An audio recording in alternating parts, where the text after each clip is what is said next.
군대를 전역하고 복학하려고 하는 한 젊은 친구 청년, 제이라는 청년이 어느 날 지하철 2호선을 타고 가는데 이상형에 가까운 한 여성을 마주하게 되었습니다. 용기를 내서 말을 걸어보기로 결심하고 겸연쩍지만 머리를 극적이면서 다가갔습니다. 실례합니다. 어느 역에서 내리세요?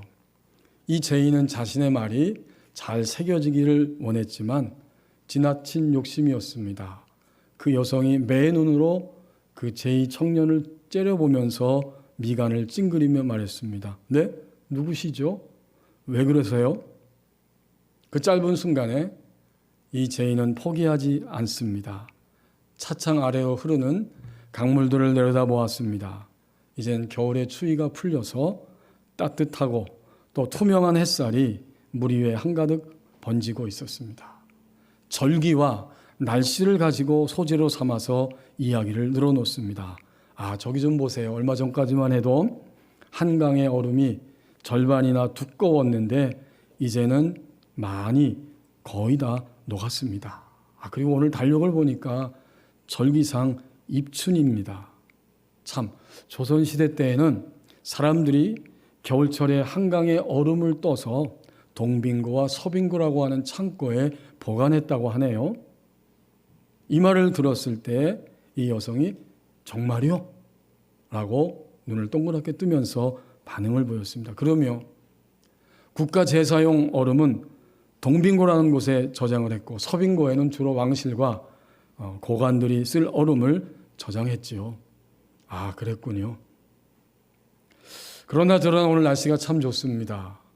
제가 지하철 2호선을 타고 한강을 지날 때마다 느끼는 것이 있는데 맑은 날도 흐린 날도 한강은 참 운치가 있는 곳이라는 생각을 했습니다. 그 말을 쭉 늘어놓으니까 이 듣고 있던 여성의 얼굴에 약간의 긴장이 풀리고 희미한 웃음꽃이 피어나고 있었습니다. 참, 이 이야기만 하고 내릴게요. 사실 그동안 저는 2호선을 타고 가면서 9번이나 당신을 보았어요. 9번만 보았으면 그만두려고 했는데 말을 걸지 않으려고 했는데 오늘이 10번째입니다. 참 묘한 인연이 있는 것 같아서 제게 1분만 시간을 좀 주실 수 있을까요? 정말인가요? 그럼 딱 1분만. 이렇게 하고 이야기가 끝났습니다. 여기에 대해서 이기주 작가는 인문학 산책이라고 하는 그런 책을 통해서 자기가 알고 있는 지인의 연애담이었다고 밝혀주고 있습니다.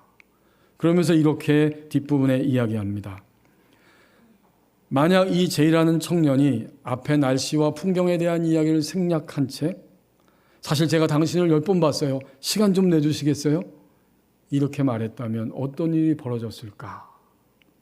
아마도 대화를 주고받기는커녕 치안으로 몰렸을 가능성이 많을 것이다. 인생은 작은 오해와 인연을 맺거나 풀어가는 일이라는 말이 있다. 다만 인생이라는 강도 단번에 건널 수는 없다. 사람과의 사귐도 그렇다. 크고 작은 돌을 내려놓고 그것을 하나씩 하나씩 밟아가며 이쪽에서 저쪽으로 찬찬히 건너가야 한다. 삶과 사람 앞에서 디딜 곳이 없다고 조급할 이유가 없다. 어차피 인생과 관계는 만드는 것이 아니라 쌓는 것이다. 이 글을 읽으면서 이 지하철 안에서 만났던 남녀는 바로 그 경험을 통해서 나와 정말 다른 사람이 여기에 존재하고 있구나. 아마도 사람에 대해서 생각하게 되었고 또 세계는 내가 생각한 것과는 전혀 다른 세계이구나. 이렇게 그날의 경험을 통해서 자신을 돌아보는 계기가 되었을 것입니다. 하나님이 주신 오늘 본문 사도행전 17장 1절 말씀을 보십시오. 내게 찾아온 모든 경험은 하나님을 인식하는 시간들입니다. 1절에 그들이 한 사람이 아니라 복수이죠. 그들이 두 군데 도시를 평범하게 지나갔고 세 번째 도시인 데살로니가에 도착하게 되었는데 거기서 뭔가 경험하고 해야 할 일이 있다는 사실을 오늘 성경이 보여주고 있습니다. 데살로니가에 이르니 거기 유대인의 회당이 있는지라. 이 그들은 누구냐면 앞에 사도행전 16장에 보면 바울과 실라입니다. 바울과 실라는 2차 전도 여행 중에 있었어요. 그리고는 그들이 빌립보라는 곳에 도착했을 때 엄청난 경험을 하게 됩니다. 하나님의 사랑을 수용하고 받아들이는 그러한 경험, 반면에 하나님의 사랑을 거부하고 그 거부하는 사람들에 의해서 모진 박해를 당하는 이런 경험을 하게 됩니다. 이 두 가지 경험을 다 앞에 빌립보 지역에서 한 거예요. 여러분 16장 15절 말씀에 보면 루디아라고 하는 여인이 드디어 바울의 말을 듣고 복음을 듣고 주님을 영접하게 되니까 그와 그 집이 다 세례를 받게 되었다. 이 얼마나 놀라운 감격적인 경험입니까? 하지만 16장 16절 이하의 말씀에 보면 기도하는 곳에 가다가 점을 치며 귀신 들린 한 여성이 있었는데 바울이 전하는 복음을 끊임없이 방해하면서 괴롭히고 있습니다. 그래서 바울이 18절에 있는 것처럼 예수 그리스도의 이름으로 괴로워하다가 예수 그리스도의 이름으로 귀신에게 명령합니다. 예수 그리스도의 이름으로 명하노니 그에게서 나오라. 귀신이 즉시 나왔어요.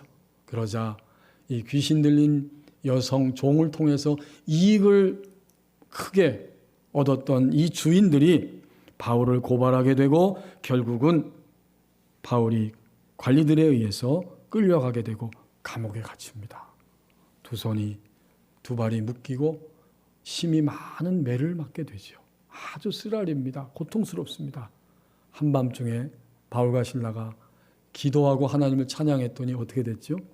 옥토가 흔들리고 지진이 일어납니다. 손에 매인 것이 다 풀어집니다. 간수가 충격을 받고 바울과 실라 앞에 무릎을 꿇고 우리가 어떻게 해야 하겠습니까? 그때 우리가 잘 알고 있는 유명한 말씀 16장 31절 이르되 주 예수를 믿으라 그리하면 너와 내 집이 구원을 받으리라. 이것이 앞에서 경험한 하나님의 사랑을 받아들이는 긍정적인 경험, 반면에 하나님의 사랑을 거절하고 그 사람들에 의해서 핍박을 받고 감옥에 갇히는 이러한 경험, 이 모든 경험을 다 하게 됩니다. 그리고 오늘 1절에 보면 그 경험을 지나가면서 암비볼리와 아볼로니아라고 하는 두 도시를 그냥 통과하고 세 번째인 데살로니가라고 하는 지역에 그들이 주목하게 되고 거기에 머무르게 됩니다. 우리의 하루가 이렇습니다. 우리는 평범하게 지나가는 아무 사건도 일어나지 않는 것 같은 하루를 두 도시처럼 지나가게 되고 동시에 반드시 우리에게 무언가를 경험할 수밖에 없고 경험하게 되는 데살로니가와 같은 도시, 바로 그런 날들을 지나가게 됩니다. 이 모든 날들은 결국 그리스도인 된 우리에게 있어서 무엇인가 보았더니 바로 하나님을 인식하는 시간들입니다. 2절과 3절 말씀 보십시오. 더 온전한 하나님의 생명을 만지는 능력이 드러난다고 말씀합니다. 앞에 1절에서 그 이전에 경험한 모든 경험을 계속해서 집중하고 또 그 경험을 통해서 이제 바울은 회당에 들어가서 자기의 동족들을 하나님의 생명 앞으로 이끌기 위해서 성경을 가지고 3번에 걸쳐서 안식일에 강론하고 있습니다. 바울이 자기의 관례대로 그들에게로 들어갔다. 회당에 들어간 거죠. 그리고 1번, 2번, 3주에 걸쳐 안식일 날마다 회당에 찾아온 사람들을 향해서 성경을 가지고 강론합니다. 바울은 이방인을 위해 복음을 전하기 위해 부름받았지만 그의 심장 속에는 항상 내 동료 민족도 내가 하나님의 생명에 대해서 눈을 뜬 것처럼 나의 동족도 반드시 하나님의 생명에 눈을 떠야 한다. 이 열망을 가지고 있었어요. 그것이 로마서 9장 그리고 10장 11장에 나와 있습니다. 내가 간절히 내 양심에서 내 속에서 원하는 것이 있는데 내 동족도 눈을 떠서 하나님을 만나는 것이다. 이렇게 3장에 걸쳐서 바울이 증언하고 있습니다. 성경을 폈어요. 당연히 구약 성경이지요. 그리고는 3절 말씀에 그 성경을 피고 뜻을 풀었다. 설명하는 거예요. 그리스도가 해를 받고 죽은 자 가운데서 다시 살아나야 할 것이다. 이렇게 증언한 다음 내가 너희에게 전하는 이 예수가 곧 그리스도다. 유대인들을 향해 말하는 거죠. 회당에 모인 사람들을 향해. 우리가 예언자들을 통해서 끊임없이 예언의 가르침을 받은 대로 우리를 위해서 하나님이 기름 붓고 구원을 위해 오시는 메시아가 있는데 그분은 와서 해를 받아야 하고 또 죽임을 당하고 반드시 거기서 살아나게 될 것인데 그분이 누구냐? 오늘 이 땅 가운데 찾아오신 예수, 그분이 바로 그리스도다. 이걸 증언하고 있는 거예요. 바울의 이 말은 복음을 현재화하는 것입니다. 지금 회당에 있는 동료 유대인들이 하나님의 초청을 듣고 하나님의 생명 안으로 들어올 수 있도록 현재적으로 그들을 초청하고 있습니다. 이게 복음의 현재화예요. 오늘 예배하면서 우리는 복음의 현재화를 생각해야 합니다. 복음은 과거적 복음입니다. 이미 들려졌고 미래적 복음입니다. 미래적으로 하나님의 구원이 완성될 것인데 과거적 미래적 복음이지만 오늘 2000년대를 살아가는 우리에게 있어서 이 복음은 현재적 복음입니다. 그런 거로 복음을 현재화하는 일이 중요합니다. 복음이 뭘까요? 오랫동안 교회 다니고 우리가 복음에 대한 이야기를 들었는데 복음이 도대체 무엇입니까? 복음은 글자 그대로 기쁜 소식이죠. 그리고 이 복음은 성경이 증언하고 있습니다. 성경대로 그리스도께서 우리를 위하여 죽으시고 장사 지낸 바 되었다가 성경대로 그리스도께서 사흘 만에 다시 살아나셨습니다. 고린도전서 15장 1절에서 3절 말씀에 바울의 입을 통해서 하나님이 복음을 그렇게 설명해 주십니다. 성경대로 오셨고 성경대로 죽으셨고 성경대로 죽음에서 부활하셨다. 그리고 온 세상의 주권자가 되셨고 우리를 위한 구원의 주님이 되셨습니다. 이것이 복음, 기쁜 소식이라는 거예요. 이 복음을 우리는 오늘 바울 성도와 같이 현재화하는 이러한 인생을 살아가야 합니다. 어떻게 하는 것이 현재화하는 걸까요? 그것은 아주 분명합니다. 예수님이 2000여 년 전에 십자가에서 죽으실 때 나라고 하는 존재도 죽었습니다. 예수님이 십자가에서 죽으시고 사흘 만에 다시 부활하셨을 때 나도 이제는 더 이상 죽지 않고 쇠하지 않는, 썩지 않는 영원한 생명을 받았기 때문에 예수님 부활할 때 나도 부활했습니다. 이것이 복음의 현재화예요. 이 결단과 이 믿음과 이 고백을 가지고 사는 것이 복음의 현재화입니다. 분당에서 신실하게 목회를 하는 유기성 목사님은 이 복음의 현재화를 아주 단순하게 잘 표현하셨어요. 그리고 그 복음 안에서 지금도 신실하게 하나님의 사역을 감당하고 있는데 유기성 목사님의 표현대로 하면 복음의 현재화는 결국 무엇인가 보았더니 나는 죽고 예수로 사는 삶. 이 한마디에 다 들어가 있어요. 주님을 믿기 시작할 때 우리는 알아야 하고 압니다. 나는 죽었다. 주님 십자가 지실 때. 그리고 이제 예수님이 부활하셨기 때문에 나도 이제는 부활 생명을 가지고 나의 어떠함으로 사는 것이 아니라 예수로 인해 살아갑니다. 이것이 복음의 현재화예요. 저는 그것을 좀 더 풀어서 표현해 보고 싶습니다. 누가 죽었습니까? 주님 죽을 때 내가 죽었는데 오늘 지상생애 동안 살아가면서 내가 이미 죽었는데 무엇이 죽은 것입니까? 나의 감정, 나의 판단, 나의 의지는 더 이상 앞으로 향하지 않고 죽었습니다. 나의 옛날 죽은 자아의 느낌, 감정, 지식, 판단으로 살지 않는 것입니다. 그러면 누구로 인해 살죠? 이제는 예수로 인해 사는 삶인데 나의 어떠함보다는 하나님의 의지, 하나님의 뜻, 하나님의 판단을 앞세우며 살아갑니다. 이것이 바로 복음의 현재화입니다. 그런 거로 오늘 2절과 3절 말씀에 보면 바울은 자기의 시대 속에서 동료 유대인들 앞에서 회당에 3번 들어가서 복음을 현재화시키고 있었고, 오늘 이 말씀을 대하는 우리는 나의 인생을 살아가는 21세기 지금 여기서 복음을 현재화하는 것입니다. 나의 감정과 의지와 판단이 분명히 있지만 이것을 멈추고, 그렇다면 하나님의 뜻과 하나님의 의지는 무엇일까요? 라고 하나님의 뜻을 추구하며 예수님의 지상생의 모습처럼 예수로 인하여 살아가는 삶, 이때 복음은 현재화됩니다. 복음이 현재화되면 하나님의 생명이 더 온전하게 나타나게 되는데 자신의 생활 속에서 그 생명을 손으로 만지고 만집니다. 다른 사람을 보면서, 나 자신을 보면서 환경 속에서 하나님의 의지와 판단이 무엇인지를 생생하게 손으로 만지는 능력이 점점 드러나기 시작합니다. 그러니까 바울 성도는 자신의 삶의 현장에서 더 온전한 하나님의 생명을 지금 만지고 있는 거예요. 여러분, 손으로 만진다는 것은 생생하다는 표현이잖아요. 그리고 손으로 만진다는 것은 즉시로 우리는 언제나 하나님 편에 서는 것이 숙달되어지는 것이 바로 손으로 만진다는 의미입니다. 운전할 때 보면 처음에 이 기아를 통해서 시동을 걸고 차를 운전하게 되잖아요.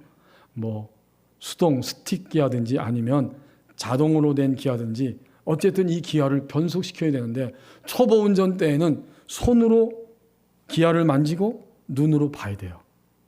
그리고는 1단, 2단 아니면 파킹할 때 P, 그리고 후진할 때 R, 이렇게 눈으로 보면서 기아를 변속하는데 숙달되면 어떻게 되죠? 눈으로 보았지만 이제는 눈으로 보지 않습니다. 손이 알아서 움직이게 돼요. 이게 숙달된 거죠. 성경에 보면 하나님을 믿으면서 그 하나님의 생명이 숙달된 사람이 한 사람 등장하죠. 그가 누구일까요? 오늘 우리가 앞서서 함께 예배 부름 시간에 말씀을 선포했는데 바로 사도 요한입니다. 그가 요한일서 1장 1절에서 말합니다. 태초부터 있는 생명의 말씀에 관하여는 우리가 처음에는 들었습니다. 그 다음에는 눈으로 보았습니다. 그리고 더 자세히 보았습니다. 우리 손으로 만진 바라. 물론 이것은 사도 요한이 지상생에 있을 때 예수님의 목소리를 듣고 예수님 눈으로 쳐다보았고, 특별히 이 사도 요한은 예수님의 품 안에 안기기를 좋아했어요. 예수님과 몸으로도 접촉하고 예수님의 손을 붙잡았다는 것이지만 그 의미를 넘어서서 한 사람의 그리스도인이 주님의 백성이 될 때 처음에는 눈으로 봅니다. 그리고 귀로 듣습니다. 주님 말씀을. 그러나 점점 그 믿음이 숙달되면 이제 그는 생생하게 자신의 인생 속에서 하나님의 움직이심을 보고 나도 즉시도 재빠르게 그곳에 설 수 있는, 그렇게 손으로 하나님의 생명을 만지는 자가 됩니다. 바로 그런 의미예요. 이제 본문으로 다시 돌아와서 2절과 3절 말씀에 보면 바울 성도의 믿음은 복음을 현재화하면서 생생하게 하나님의 편에 서서 그는 복음을 증언하고 있습니다. 더 온전한 생명을 손으로 만지고 있는 겁니다. 우리가 주님을 믿을 때 우리는 나의 의지와 나의 생각을 가지고 나의 어두움 가운데 판단하고 행동할 수 있고, 하나님의 의지와 하나님의 빛과 하나님의 판단에 의해서도 행동할 수 있습니다. 이것이 복음이 손으로 만져지는 사람들과의 관계에서 나타나는 큰 차이입니다. 다르게 표현하면 복음의 현재화는 결국 예수를 믿고 난 이후에 내 안에서 누가 나갔느냐의 문제입니다. 누가 나간 것입니까? 나의 감정과 나의 의지와 나의 판단과 나의 어둠이 있는데 이것이 튀어나갔느냐? 아니면 하나님의 빛과 하나님의 판단과 하나님의 의지에 의해서 내가 행동하였느냐? 이게 하나님이 나가신 거죠.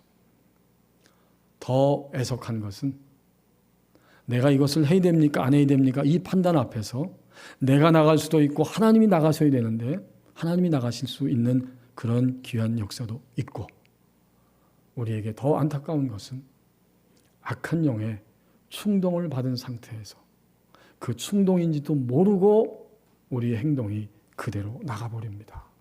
이게 더 안타까운 거예요. 복음의 현재화는 결국 내 안에서 누가 나갔느냐 하는 것입니다.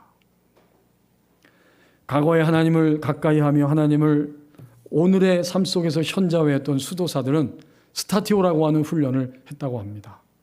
이 스타티오 훈련은 간단히 말하면 다른 일을 시작하기 전에 먼저 기존에 하고 있던 일을 멈추는 것입니다. 한 가지 일로 옮겨가기 전에 곧바로 다음 일로 넘어가는 것이 아니라 잠시 멈추고 지금까지 했던 일과 그리고 내가 잠시 후에 해야 할 이 일들 사이에 있는 시간을 의식해 보는 것, 이게 바로 스타티오라고 하는 훈련의 의미입니다. 전화번호를 누르기 전에 잠시 멈추고 이 통화에서 나누게 될 대화 내용과 상대방에 대해서 생각해 보십시오. 책을 읽은 후에도 잠시 동작을 멈추고 이 책에서 배운 것과 감동받은 부분들을 되돌아봅니다.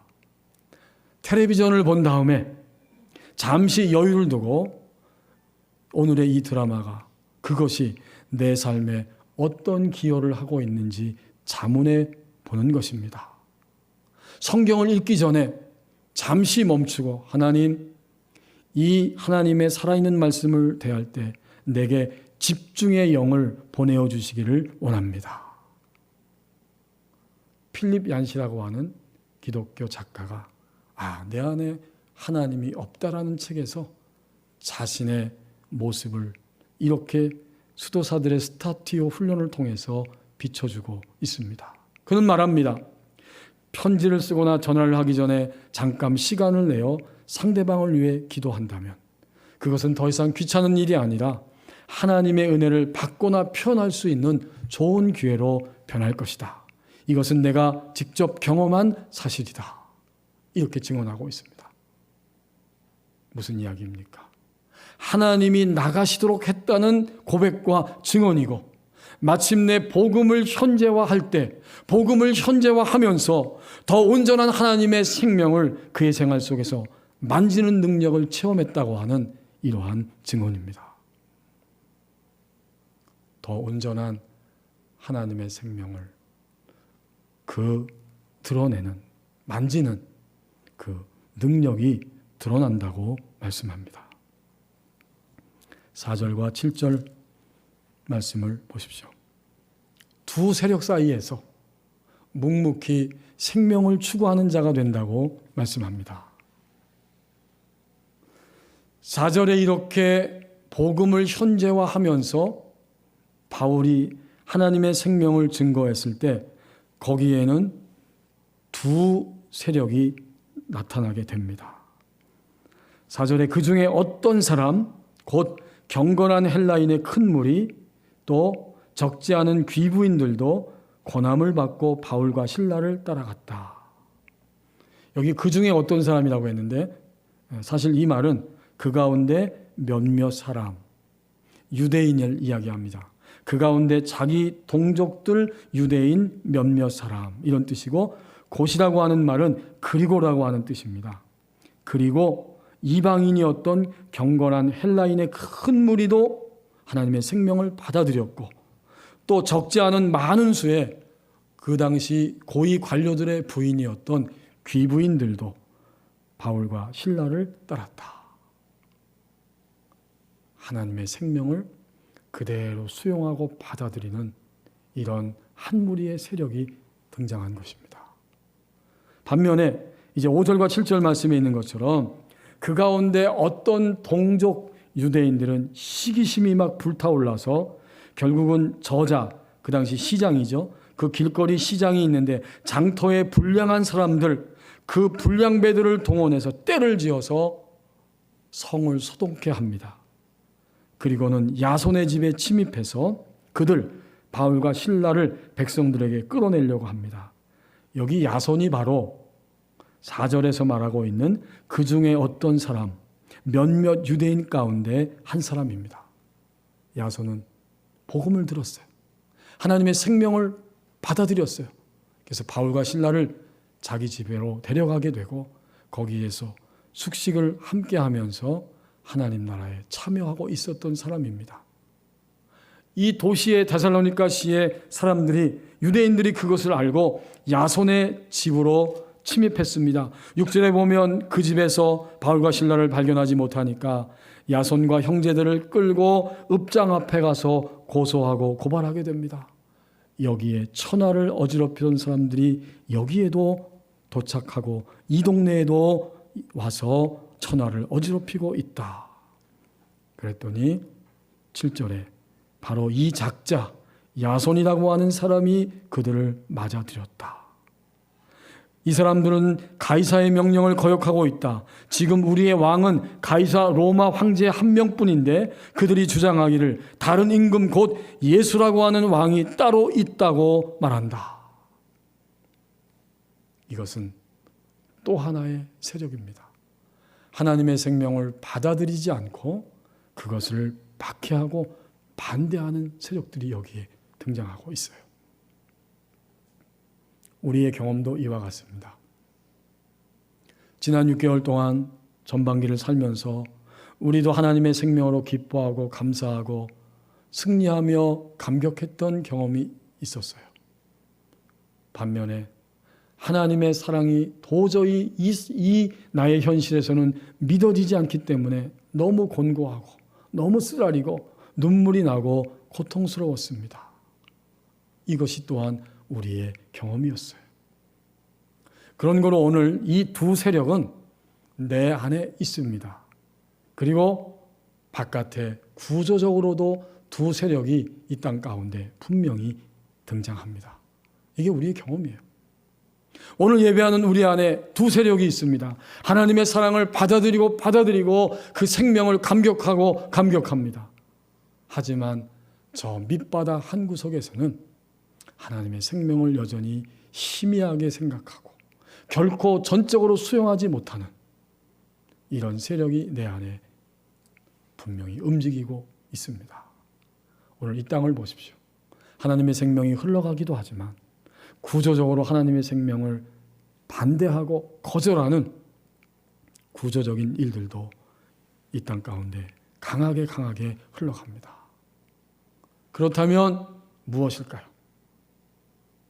더 큰 생명을 우리 안에 소유하면 소유할수록 우리는 두 세력 사이에서 생명을 추구하는 자가 되는 것입니다.